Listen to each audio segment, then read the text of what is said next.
चन्दम् असहाय परतमं महावीरम् बन्धुहृदय सत्ययुक्तम् सेथवं बोचम्। पंच परमेष्टि भगवान की जय। 1008 श्री कुंतुनाथ भगवान की जय। परम पूज्याचे श्री नेमीचंद सिद्धांत चक्रवर्ती देव की जय। परम पूज्याचे श्री आदि सागर महाराज की जय। आचे श्री महावीर कीर्ति महाराज की जय। आचे श्री विमल सागर महाराज की जय। आचे श्री तपस सम्राट सरस्वती सागर महाराज की जय। अहिंसा में विश्व धर्म की जय। जिनवाणी माता की जय। जय बोलो श्रीमती माता जी की जय। हम आज अनुवाद बंध प्रकरण को देखेंगे। अनुवाद का अर्थ क्या होता है बताओ नीलेश भैया। अनुवाद किसे कर्म जो बंधे उनकी फलदान देने की शक्ति को अनुवाद बंध कहते हैं। हाँ जी थोड़ा सा आप एक्सप्लेन और कीजिए। वही फल देने की शक्ति को अनुवाद कहते हैं। कितना कड़वा फल देगा, कितना मीठा फल देगा, ये सब कौन करेगा? अनुवाद। मतलब क्या है कि कर्म कोई बंधा है तो मुख्य रूप से दो प्रकार के कर्म बनते हैं, एक तो शुभ कर्म और एक अशुभ कर्म। ठीक है, तो जो शुभ कर्म है वो मीठा फल देगा, ये अपन समझ सकते हैं, वो अच्छा फल देगा जिससे कि हमें सुख मिलेगा साकार रूप। लेकिन जो अशुभ कर्म है वो कैसा फल देगा? वह दुखदायी फल देगा। हाँ वो कड़वा फल देगा। मतलब क्या, उससे हमारे शरीर में रोग हो जाएगा, जो संपत्ति मिलने वाली थी वो कैसी हो जाएगी? दूर चली जाएगी, और जो दुष्ट व्यक्ति है उनका संयोग हो जाएगा तो अपने को परेशान करने लगेंगे। तो इस प्रकार से कर्मों की फल देने की जो शक्ति है, शक्ति मतलब क्या? पावर। पावर कैसे?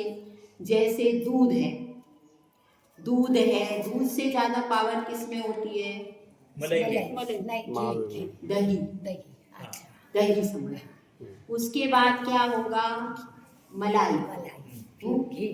फिर उसके बाद समझो आप मावा। मावा में पावर अलग होती है। फिर पनीर ले लो। इन सब बनी सब चीजें काय से हैं? दूध से। लेकिन सब में पावर अलग है। रबड़ी ले लो, रबड़ी है, रबड़ी में थोड़ी कम पावर, फिर मावे में और भी ज्यादा पावर, फिर मक्खन में। ये सब बता रहे कि पावर के ग्रेड कैसे कैसे होते हैं। फिर मक्खन में, फिर बाद में अपन ने उससे घी निकाल लिया, तो घी की मात्रा तो कम है। दूध है 1 गिलास और घी कितना है? 3 चम्मच। लेकिन पावर घी में पावर ज्यादा है। भले 3 चम्मच घी है तो उसमें पावर ज्यादा है। तो ये क्या है? क्वांटिटी और क्वालिटी। हाँ यहाँ पे क्वालिटी वाली बात है। ठीक है, तो ये क्या कहला रहा है? इसको कहते हैं फलदान शक्ति।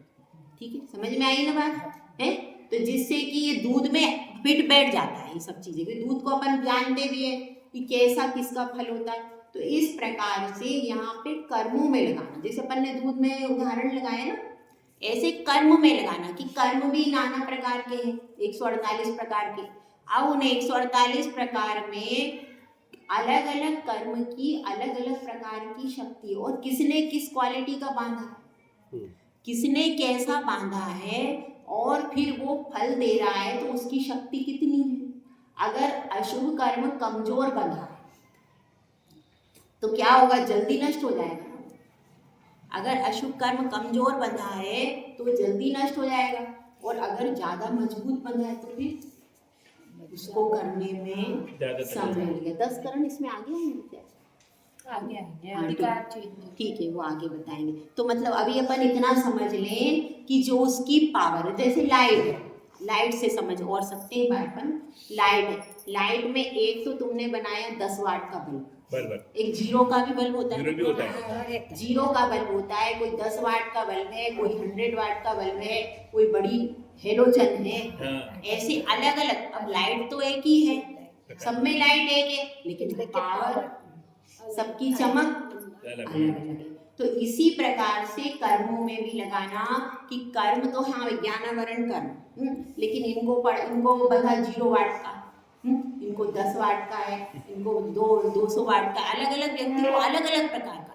कर्म तो क्या नाम वही है कि पावर है। अब जिसकी पावर तो 0 वाट की थी तो फटाफट अगर चाहे तो नष्ट कर सकता है, तो दूसरे की पावर ज़्यादा है तो उसको बहुत मेहनत करनी पड़ेगी तब वो कर्म नष्ट होगा। ठीक है, तो अब इसको अपन पढ़ते हैं। अपनी हो गई गाथा नंबर 163 पर अपन आ गए।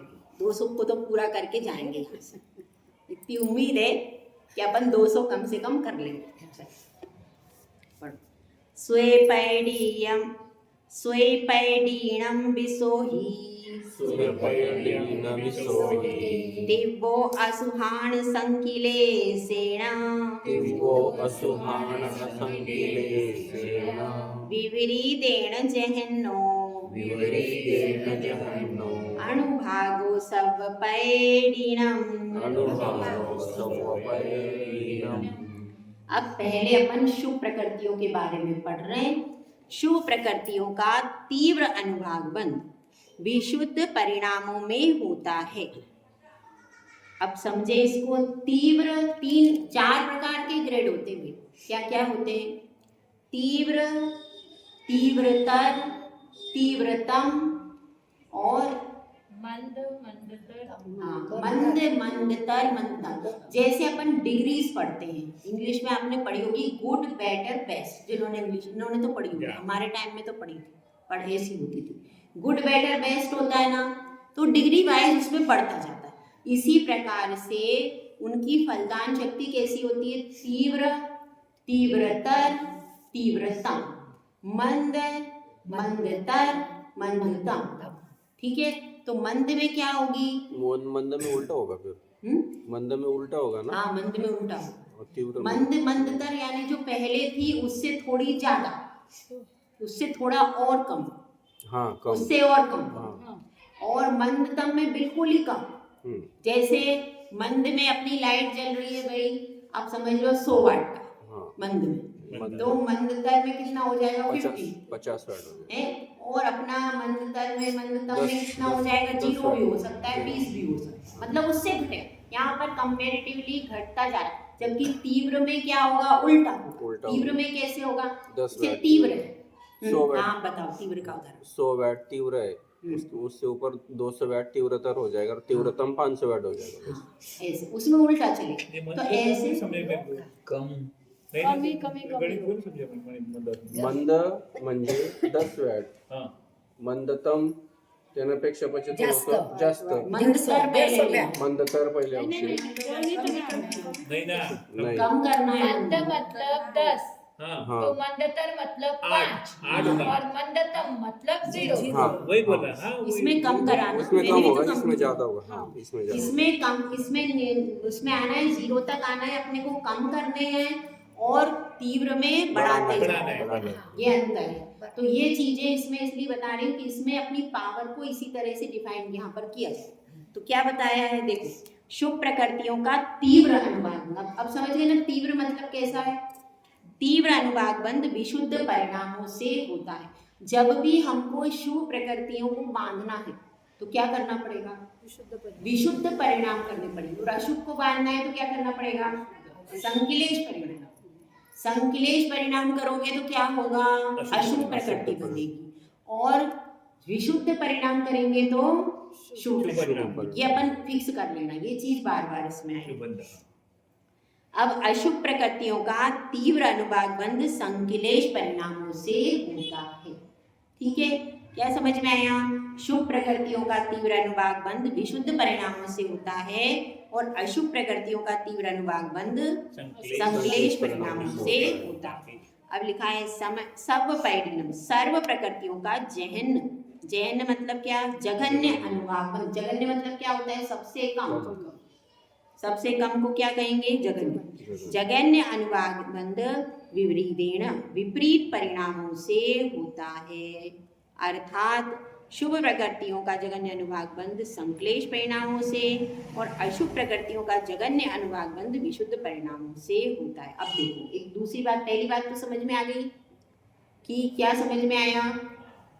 विशुद्ध शुभ परिणाम प्रकृतियों का तीव्र अनुवाद बंध विशुद्ध परिणामों से होता है। दूसरा, अशुभ प्रकृतियों का तीव्र अनुवाद बंध कैसे होता है? संश्लेष परिणाम। पहली लाइन तो समझ में आ गई ना। अब दूसरी लाइन में कह रहे हैं, क्या कह रहे हैं? विपरीत परिणामों अर्थात शुभ प्रकृतियों का जघन्य अनुवाद बंध। जघन्य मतलब सबसे कम। कैसे होगा? संश्लेष परिणामों से। अब देखो, शुभ प्रकृतियां और उनका थोड़ा सा बंद करना है, ज्यादा नहीं करना। शुभ प्रकृतियों का जब छोटा थोड़ा सा बंद करना है तो कैसे होगा? संश्लेष परिणाम। थोड़ा सा हो रहा है, और अगर ज्यादा होगा तो कैसे होगा? विशुद्ध परिणाम से। समझ में आई बात? शुभ प्रकृतियों का जघन्य अनुवाद, थोड़ा सा हुआ, शुभ प्रकृतियां हैं लेकिन थोड़ी सी बंधी है, उसकी पावर कम है, कैसे होगा? संश्लेष परिणाम। उसमें भी 3 भाग होंगे। ये सभी में होते हैं, ये 3, तीव्र, तीव्रतर, तीव्रतर। नहीं, जघन्य, मध्यम, अपना ऐसा। हाँ, जघन्य मध्यम है ना उसमें। हाँ। जघन्य दिया है तो मध्यम और उत्कृष्ट भी होगा ही होगा। ठीक है, तो अब यहाँ पर समझ लो। और अशुभ प्रकृतियों का कैसे होगा? अशुभ प्रकृतियां थोड़े मात्रा में बंधी, तो कैसे बंधी? हमने विशुद्धि ज्यादा बढ़ाई, तब जाकर के अशुभ प्रकृतियां कैसी बंधी? कम बंधी। ठीक है, तो ये यहाँ पर समझाया। ठीक है, अब इसके बाद अपन दूसरी गाथा पढ़ते हैं। इसकी विशेष पढ़ना, विशेष आज पढ़ो। तुम है क्या तुम्हारे इसमें? कम नहीं बंदी, बंदी तो उतनी, लेकिन ये वाला देखो, शक्ति कम रही। शंका भी है, वो शंका तुम कुछ बता रही हो? बता। इसमें दिया है आपके, है ना किताब सबसे ज्यादा ताई वाली निकालो। इसका विशेषार्थ एक बार मेरे पास सुजाता ताई की किताब है, देखो क्या पढ़ा। आप पढ़ना इसकी विशेषार्थ और शंका पढ़ना। इसमें हाँ, इसमें तो नहीं है ना। है, इसमें विशेषार्थ और शंका दी। संश्लेष परिणामों से शुभ प्रकृतियों का बंध ही नहीं होता। संश्लेष परिणामों से शुभ प्रकृतियों का बंध ही नहीं होता, क्योंकि संश्लेष परिणामों को पाप परिणाम कहते हैं। पाप परिणामों से शुभ का बंध कैसे हो सकता है? समाधान 122 123 में बोल रहे हैं। शुभ परिणामों से शुभ प्रकृतियों का ही आश्रय व बंध होता है, और अशुभ परिणामों से पाप प्रकृतियों का ही आश्रय और बंध होता है। ऐसा एकांत नियम नहीं है, क्योंकि 47 ध्रुवबंदी प्रकृतियों में पुण्य और पाप दोनों प्रकार की प्रकृतियां हैं, जिनका शुभ और अशुभ दोनों प्रकार के परिणामों में निरंतर आश्रय व बंध होता है। ध्रुवबंदी 47 प्रकृतियों के नाम देखो, गाथा 122-23 में। पीछे भी दिया इनमें तेजस शरीर। क्या समझा रहे इसमें? देखो, सबसे पहले तो अपना गाथा और गाथा का अर्थ पढ़ लेते हैं। 163 में जो माता जी ने बताया उसको टेबल में देख लो। देखो, ऐसे नहीं चिल्ला। देखो, शुभ प्रकृति इधर और आगे आ जाओ तुम थोड़ा सा। बल्ब दिख रहे हैं, सब दिख रहे हैं। को प्रदीप सर, शुभ प्रकृति और अशुभ प्रकृति दोनों हैं। इन दोनों का बंध विशुद्धि और संश्लेष दोनों प्रकार से होता है। ठीक है, तो जब उत्कृष्ट विशुद्धि होगी तो बंध क्या होगा? शुभ, उत्कृष्ट बंध होगा।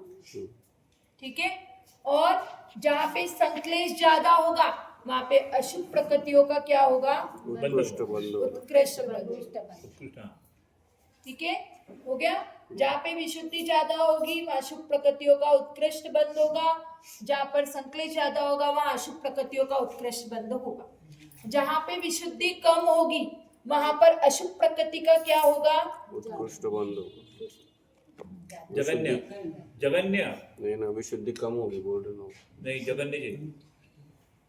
मैंने टेबल गलत बनाई है क्या? सही बनाई है ना? यहाँ पर संश्लेष कम होगा तो शुभ प्रकृति का बंध क्या होगा?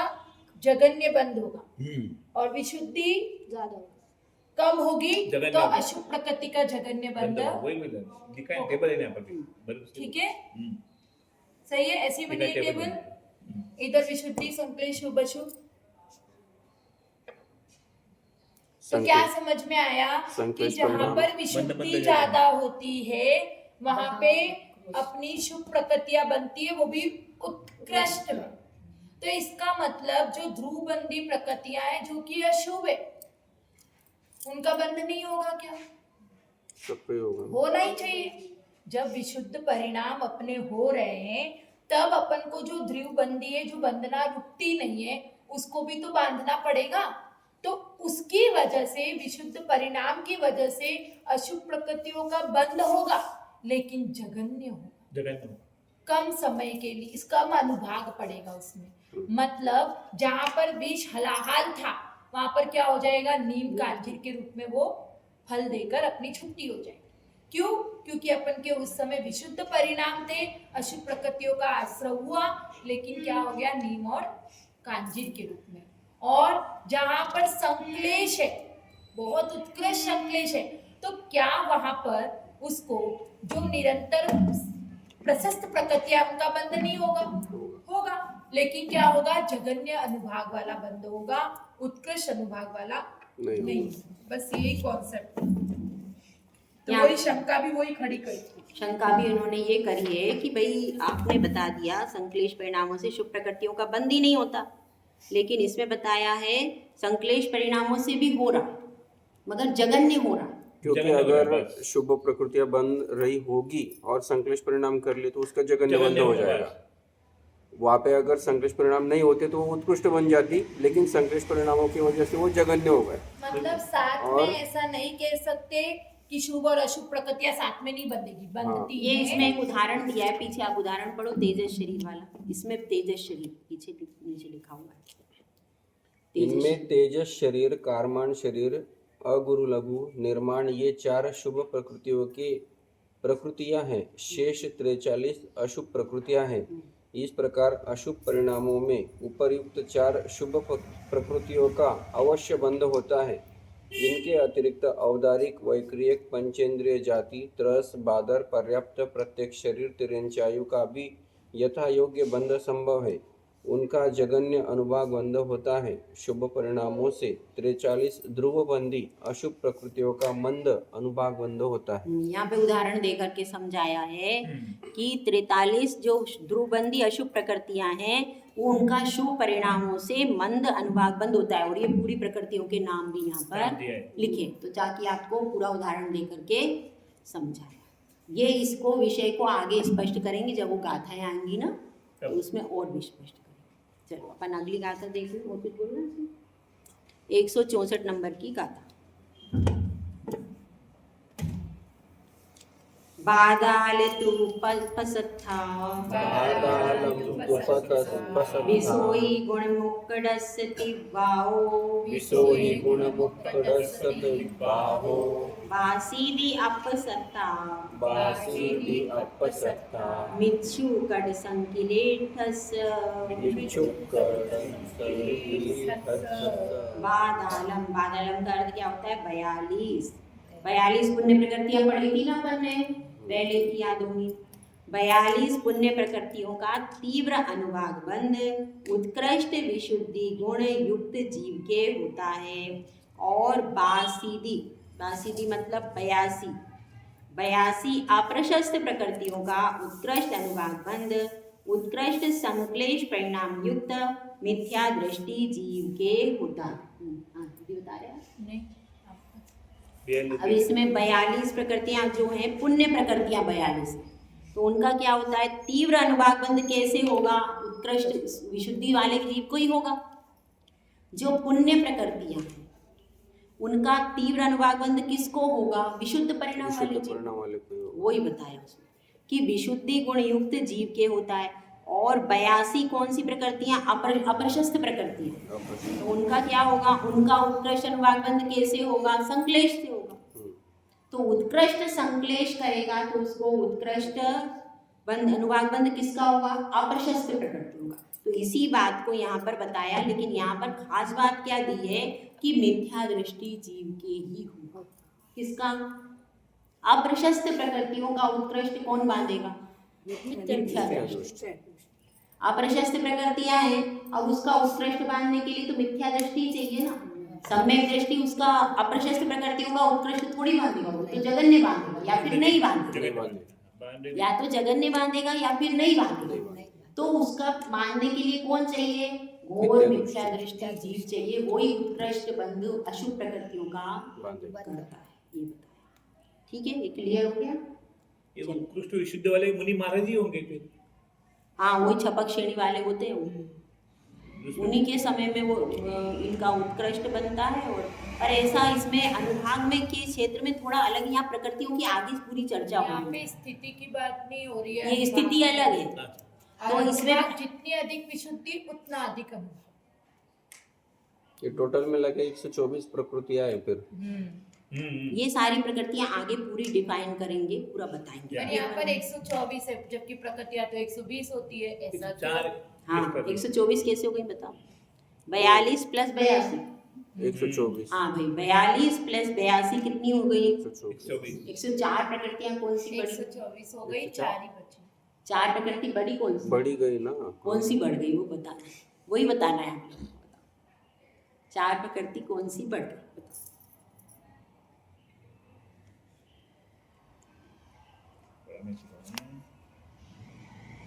ये शरीर वाली कारमान से गुरु लगू है। ये मिथ्या दृष्टि के 4 है। नहीं ना, नहीं। नहीं, मिथ्या दृष्टि वाली नहीं। जो स्पर्श रस गंध वर्ण है, अलग अलग। हाँ। वो शुभ और अशुभ दोनों में गिनी जाती है। अच्छा।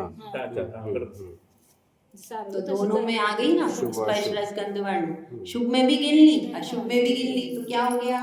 4 प्रकृति बढ़ गई, ऐसे बढ़ जाए। चलो आगे की 165 नंबर। अशुभ वाली बढ़ गई फिर। कोई भी बढ़ा लो, सारों में से बढ़ा लो। 120 में भी तो वो आ ही रही थी ना। एक ही बार काउंट करा था 120 में। हाँ, तो शुभ में भी तो काउंट करना पड़ेगा, शुभ और अशुभ दोनों में काउंट करना पड़ेगा। नहीं, अभी 42 कौन सी थी? शुभ थी ना।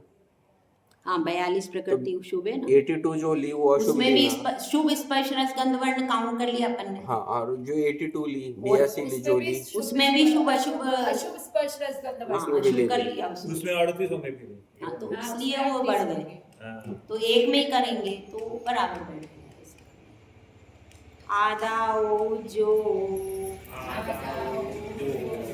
मणोवितिरिक्ताउगम पसत्थासु मनोवितिरिक्ताउगम पसत्थासु मिच्छस्य होन्ति तिब्बा मिच्छस्य होन्ति दिव्या सम्मा इट्ठिस से साओ। सम्मानित्तिस्से साओ।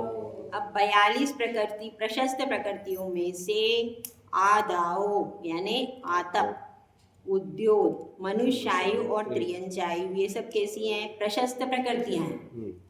प्रशस्त प्रकृतियों में इनका तीव्र अनुभाग बंध विशुद्ध मिथ्या दृष्टि के होता है।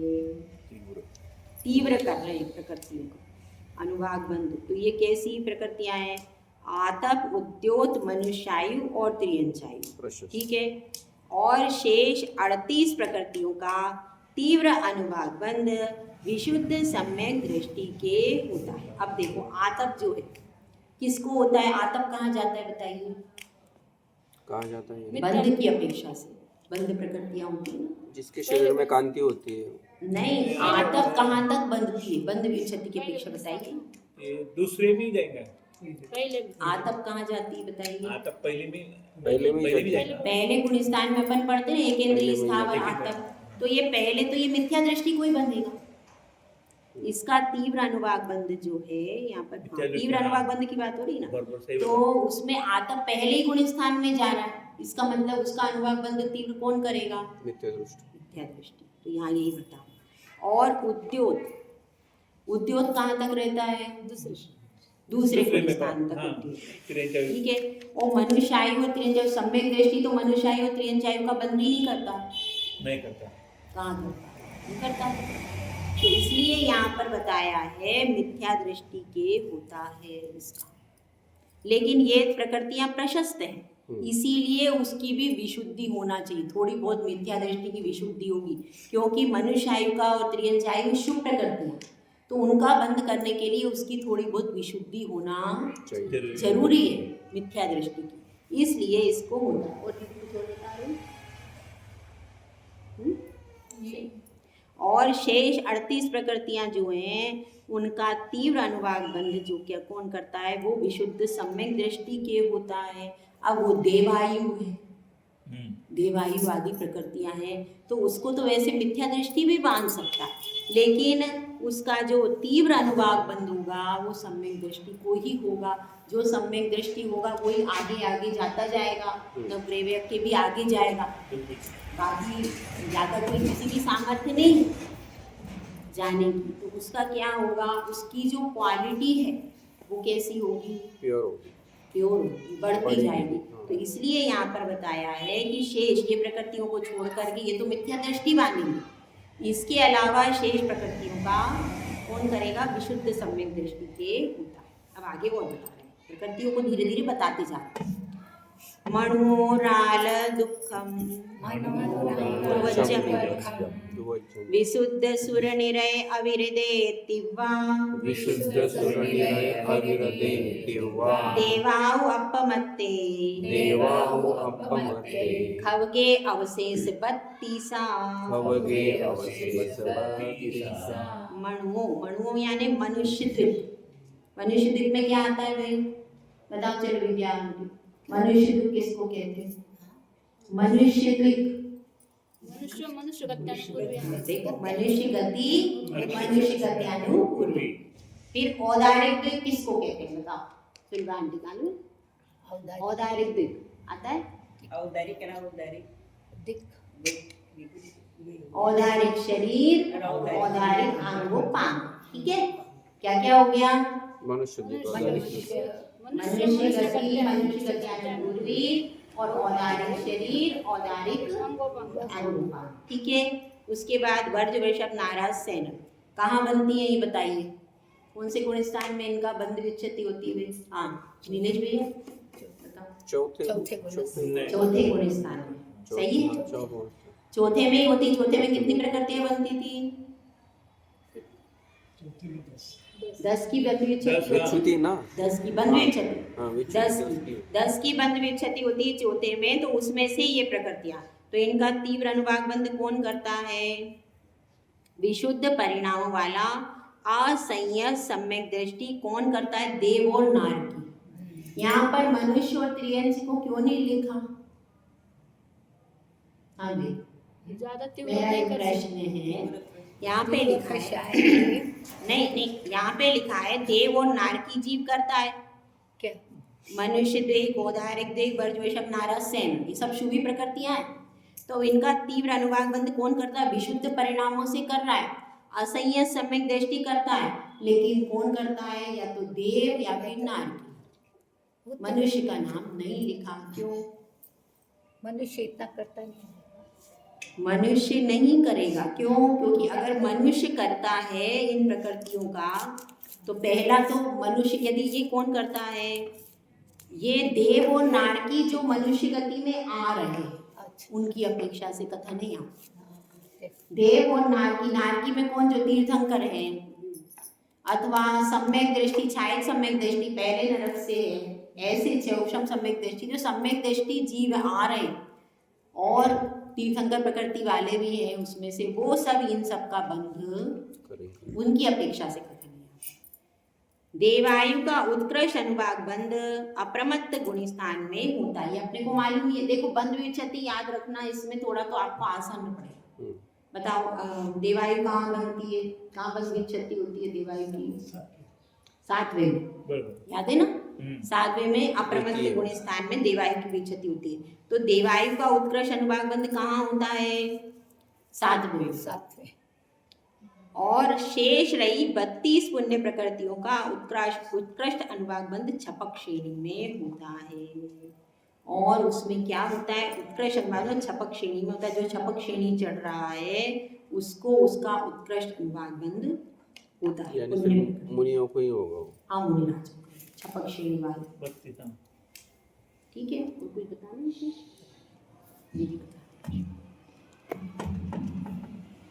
बताना। देखो पिछले से वापस बताती हूँ अच्छे से याद करने के लिए।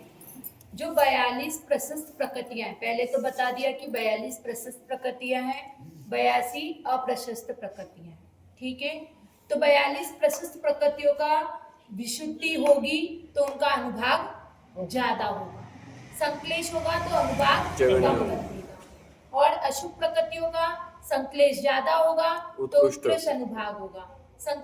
विशुद्धि होगी थोड़ी सी तो जघन्य होगी। तो उसको जघन्य जघन्य बंद होगा। ये बात हो गई। अब वो बोल रहे हैं कि जो 42 प्रशस्त प्रकृतियां हैं उसमें भी आप 4 को हटा दो और बाकी 38 को अलग करो। तो वो जो 4 है वो कौन सी? आतप, उद्योग, मनुष्य आयु और तिर्यंच आयु। तिर्यंच आयु। ये चारों क्या है? शुभ है। क्या है? शुभ प्रकृतियां है। इनका बंध कौन करता है? विशुद्ध मिथ्या दृष्टि जीव ही करता है। इनका तीव्र अनुभाग बंध वो करेगा।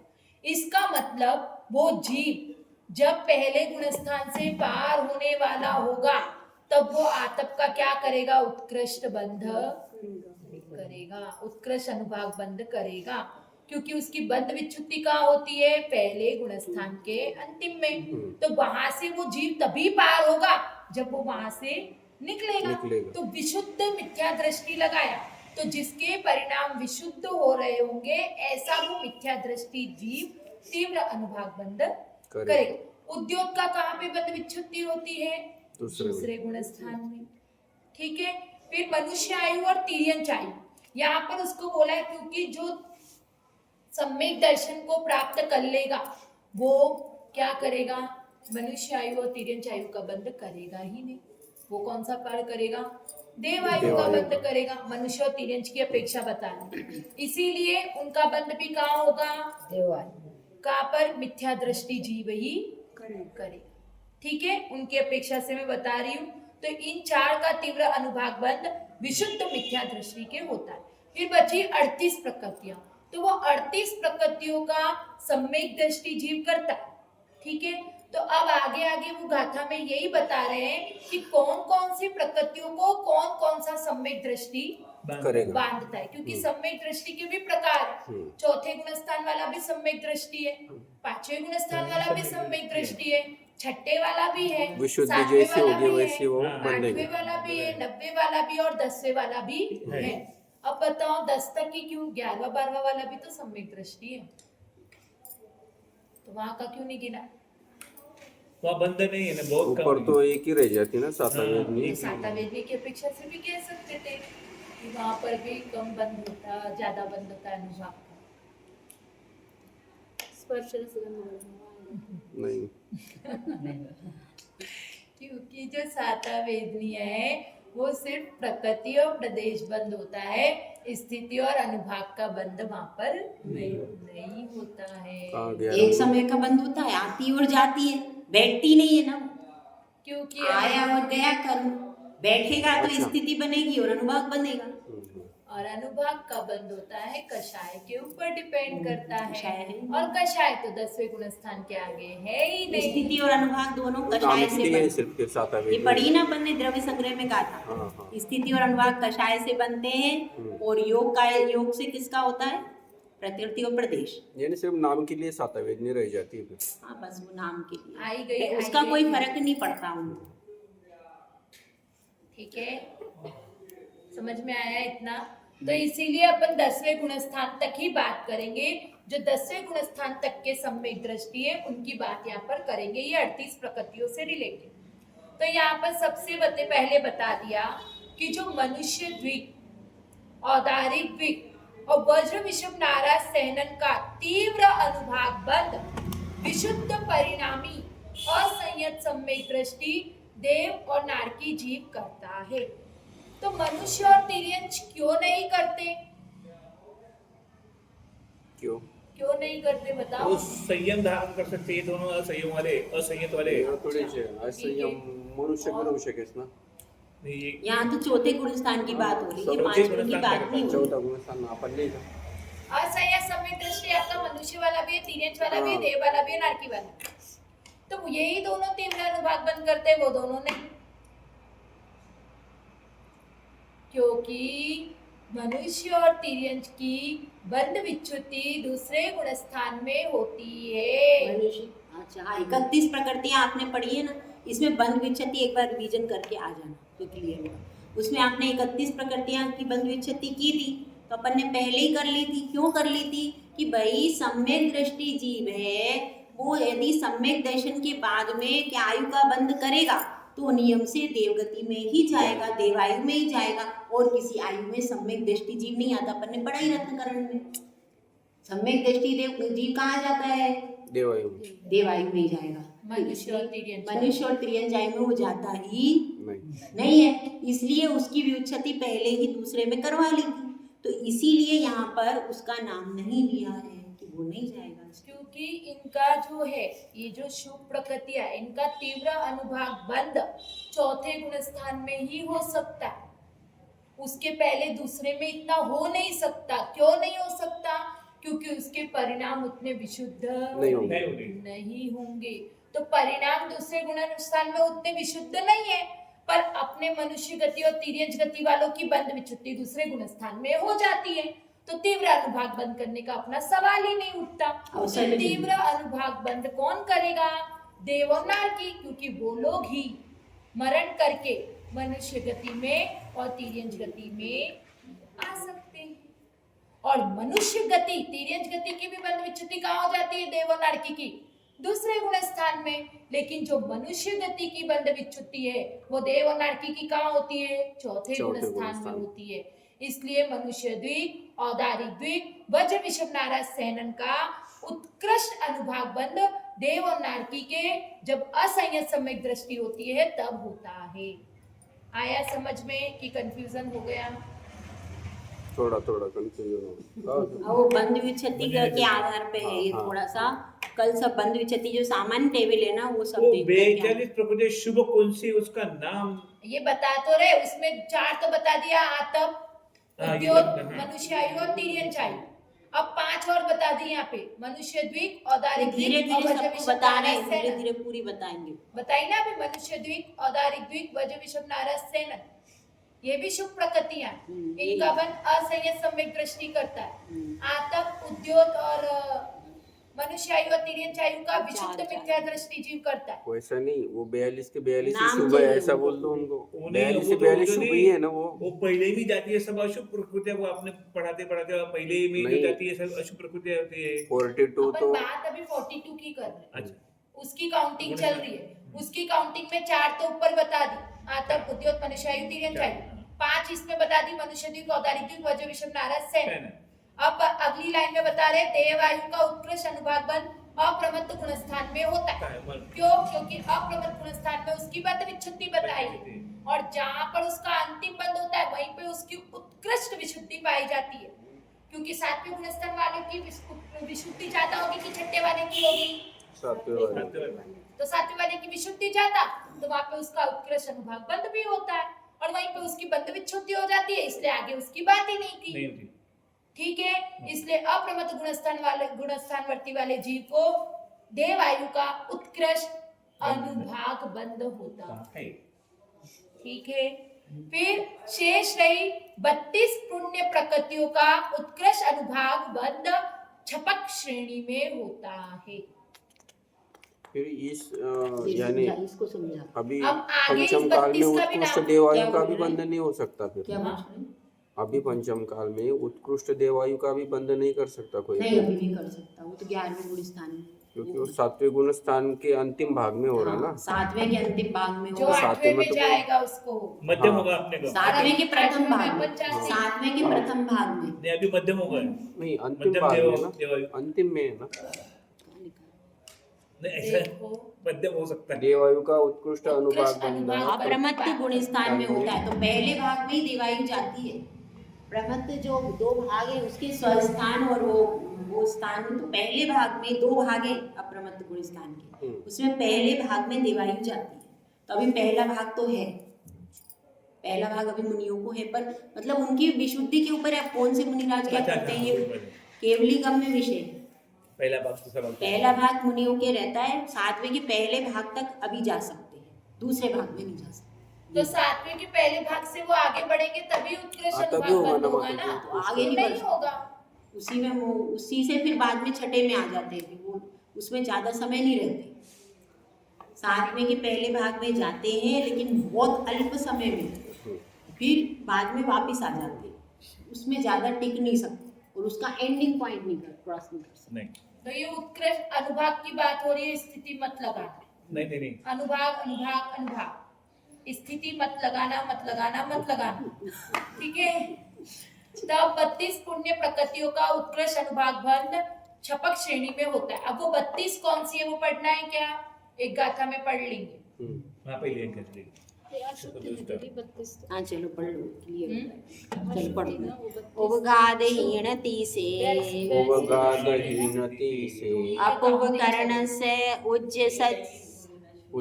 उज्ज सादे जस सादे अपूर्वकरणस्य उच्चजस सादे सम्मेलिदेहवन्ति हूँ सम्मेलिदेहवन्तिः खवगस वशेष 32 खवगस्य वशेषवतीसा। अपूर्वकरण के छठे भाग में व्युच्छिन्न 30 प्रकृतियों में से उपघात रहित 6 शेष 29 प्रकृतियां और उच्च गोत्र यश कीर्ति 7 अवेदनीय 3 प्रकृतियां मिलाने पर छपक की शेष रही 32 प्रकृतियां हो जाती हैं होती हैं।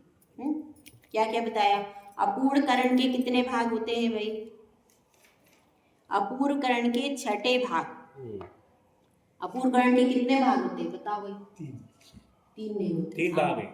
नहीं ना याद, तीन छठे नहीं भाग है। छठे भाग आप याद बताओ, अपन ने पढ़ा था बंद विच्छति, थोड़ा बहुत याद करो। 8वें गुणस्थान में 30 प्रकृति थी, कितने पर भाग? एक नहीं वो 36 दो प्रकृतियां और है। फिर सीधा छठा। नहीं पर 7 भाग 7 भाग। हाँ बोले थे 7 कुल भाग। 7 भाग होते हैं। हाँ। उसमें भले ही वो खाली है, वो उसमें अपन ने मगर भाग दो तो लास्ट में नहीं। जब 2 4 और 30 7 भाग होते हैं 36 टोटल। उसमें से किसमें भी उच्चति होती है ये नहीं पूछ रही। कुल कितने हुए? 7। तो छठे भाग में कौन कौन सी बताई थी? 30 प्रकृतियों की व्युत्पत्ति होती है, अपन ने पढ़ा था कि नहीं? या तो 30 प्रकृतियों में से उपघात को छोड़ दो, शेष 29 प्रकृतियां और उसमें उच्च गोत्र यश कीर्ति 7 अवेदनीय 3 प्रकृतियां इसमें मिला दो। किसमें? 29 में। तो कितनी हो गई भाई? 29 में 3 मिलाए तो कितने आए? 32 तो ये कितनी हो गई? 32 प्रकृतियां। अब क्या होगा? इसमें छपक की शेष रही 32 प्रकृतियां होती है, ठीक है। अब इसमें 30 प्रकृतियां विच्छुति बोल रहे मत यार। हाँ तो वो विच्छुत्ति में कौन कौन सी थी? वो 36 थी ना वो तो फिर। अरे छठे भाग की 30। छठे भाग की केवल छठे भाग वो 36 थी। वो आगे टोटल की पूर्ण 36 भाग थी, की छठे। नहीं, पूरे गुणस्थान की नहीं बोल रहे। छठे केवल भाग का। छठे भाग में 30 प्रकृति जाती थी। अब उसमें उपघात भी जा रही थी, तो उपघात को केवल माइनस कर दो तो 29 आ गई। अब जब 29 प्रकृति आ गई तो उसमें ये 3 प्रकृति मिला दो, उच्च गोत्र यश कीर्ति 7 अवेदनीय, तो कितना हो गया? 32। तो अब ये छपक की जो हमने 32 प्रकृतियां पीछे बताई, वो 32 प्रकृतियां ऐसे होती हैं, ये बताया हमने, ठीक है। तो अब इसमें थोड़ा बहुत अपने को ध्यान में रहेगा कि भाई 30 प्रकृतियां कौन सी हैं, तो अपने लिए इजी हो जाएगा। हाँ याद है? उपघात हटाना है इसे। बता, मैं देख के बताती हूँ। देख के बता देते क्या है। नाम कर्म की ये सारी है ना ज्यादा। बिल्कुल बिल्कुल हाँ। 42 प्रकृतियां नाम कर्म की है। 12 थी, प्रशस्त 10 की 25 12 प्रकृतियां। देखो निर्माण, प्रशस्त, व्यायोगति, पंचेंद्रिय जाति, तेजस, कार्मण, आहारक शरीर, आहारक अंगोपान, सब चतुरस्र संस्थान, देवगति, गत्यानुपूर्वी, वैक्रियक शरीर, वैक्रियक अंगोपान, स्पर्श रस गंध वर्ण, अगुरु लघु, उपघात परघात, उच्छ्वास त्रस बादर पर्याप्त, प्रत्येक शरीर, स्थिर शुभ शुभक शुश्वर आदि और तीर्थंकर। बराबर। हमने तो इस तरह से 12 याद की थी, 12 करके उसमें 12 सारे लिखे। नाम कर्म। इन्होंने एक एक करके याद किए। 12 और इसके तो 4 बनाए थे, अगुरु लघु उपघात परघात उच्छ्वास। ये 4 के 4 जोड़े बना लिए थे, ये 12 हो गया था। उसके बाद त्रस की 9 याद की, त्रस 9 याद की थी, वर्णादि 4 त्रस 9 याद की थी, वर्णादि 4 याद की थी। तो इस तरह से हमने तो ग्रुप वाइज याद की थी। ग्रुप वाइज करो तो जिंदगी भर याद रहती, और अगर एक एक करके याद करोगे तो बार बार देखना पड़ेगा। हो गया अभी 32 का। जय बोलो आचार्य सुंदर सागर महाराज की जय। कल थोड़ा सा बंद विच्छति की प्रकृतियां देख करके